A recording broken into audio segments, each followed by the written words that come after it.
Okay, well, I thought I would make a quick little video on just some hints, I guess, on how to do the time comparable.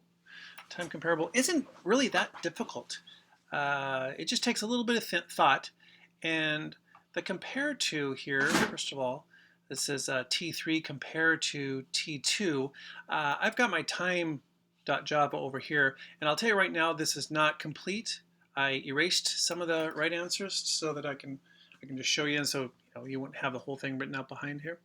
But basically, what it is I'm, I'm sending in an object B. And if I look back here, I send it in a T2, but I also have T3 at my disposal because that's how println actually works is, it'll print out T3, but it's going to print out T3 compared to T2. Okay, so if I had something that it just says here, if like for example this one says, if I say system.out.println T7, what's going to happen is it's going to print out this right here. It just prints out the basic time. It prints out T7. So we're going to take advantage of that part.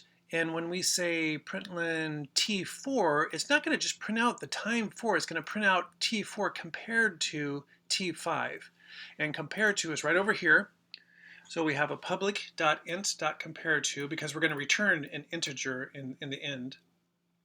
By the way, also, you have to implement the comparable on this one. If all this is not making sense, you need to rewatch those videos. So we got a public int compare to. It's the special one. Another special one is the toString. Okay, but we didn't have to implement the toString. That's just an obvious. I'm not an obvious one. That one is built into it. I don't know why we don't have to say implements toString, but we don't. But if we're going to compare something, we have to do implements comparable. All right, so we've already made our these constructors and whatnot. And I'm going to go down to compare to right now, this one. And I sent it in an object, but notice I did not send it in a time object. I just sent it in as a generic object, for lack of a better term. It just says object B. So Java doesn't know what object I sent it in. I could have sent it a car, an apple, a computer, I don't know. It doesn't know, but it does get the data stored, wherever it's stored, in slot B. So you have to tell it, oh, by the way, Java, that was a piece of time. I'm going to call it temp time, and you can recognize it because you just now called it B, so I'm going to put B down right here. And I also have to put this right here because I imported object B, but I have to tell it that I want to cast it to time, a time object. So I hope that kind of makes sense. So once again, let's look at this. When we say compare to, I've got T4 at my disposal, but I'm sending in T5. So I have my temp time. I could a lot of time I don't call it temp time. I'll call it sent time. Sent time. I'm going to call it sent time because it's just a little bit easier. Okay, so I take my time and I'm going to call it sent time. That's that second one in the comparable. And I'm going to call it B, or I'm going to get it out of B.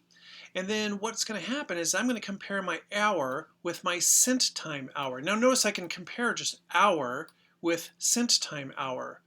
What hour is referring to is the first one. So it's the hour associated with T4 in this case. And the sent time dot hour is the hour associated with T5.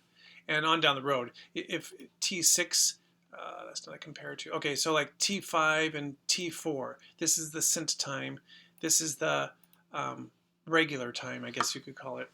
So when I compare hour to sent time hour, it's that second one is the sent time. All right, and this one is just going to compare the hours. Now keep it in mind, you also have to compare minutes.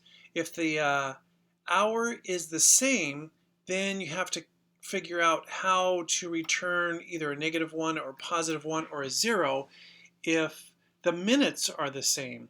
So there's more work to be done on this. In fact, I think I did mine up above here. I did the minutes first. So what this will do right now is if hour is greater, it'll return a -1. And if it's less than, it'll return a positive 1 just by virtue of the fact that it won't do this if statement. You see how I'm programming this? I don't have a secondary if statement. I have this if statement here that returns a -1 if this is true, and since it hits the return statement, it gets out of it. It never even makes it down to this return positive 1 business. So if this is true, it returns a -1. If it's false, it automatically returns a positive 1. So let's see how this works. Let's compile it and run it. So you see down here, I do get 1's and -1. Greater is positive 1, that's right. Less than is -1. Times equal should be a 0. And hours equal, I think one of those is supposed to be 0. I can't remember right now what the deal is.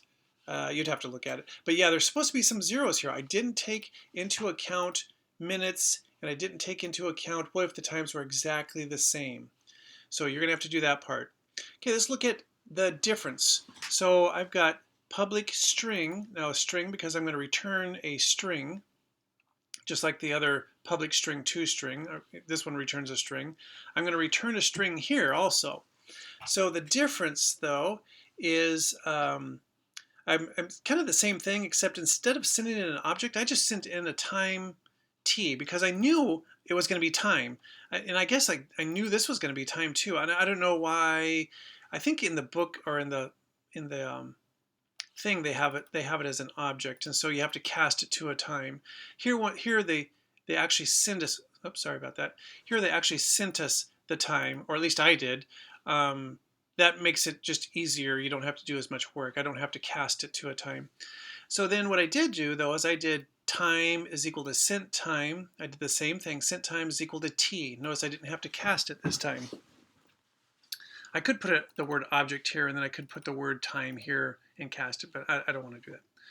All right, so I start off my string with the word time difference because in the outcome, that's what it was supposed to look like. If you look on the web page, it's supposed to say the word time difference with a little space right there in the system.out.println.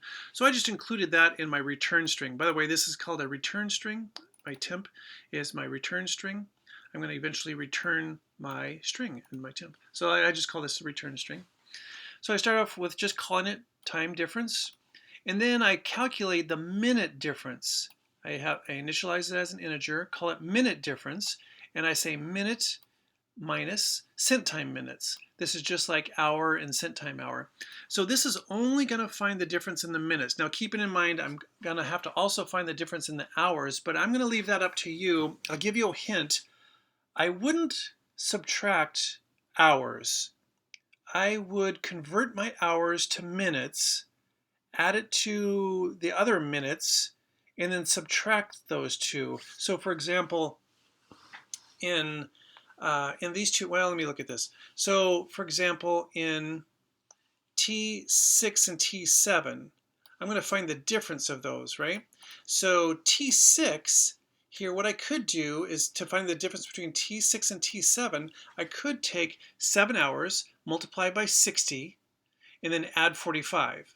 And I could subtract that from 20 hours, multiply by 60, and add 34.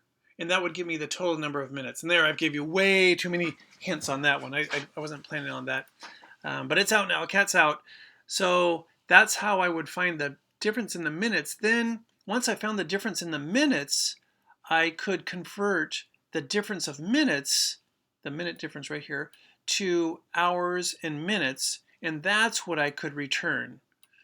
Okay, so let's run this, compile and run. Whoops.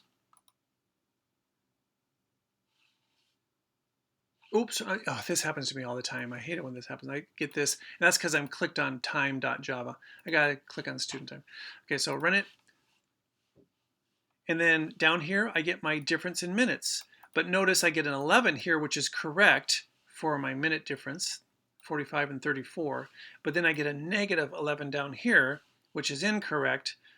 So I'm not going to give you this one, but there's something that has to be done right here. And I'll tell you, it involves the absolute value. I should have used the absolute value right there, and that would straighten out that part. But keep in mind, I still have to come up with hours, how many minutes are in the hours, and subtract all that sort of stuff out. So that's my hint on this one. I know that was a lot longer than what you were bargaining for, but basically what you want to do is convert the 2 times to minutes, subtract them, then convert them back to hours and minutes. Easy, huh? See you next time.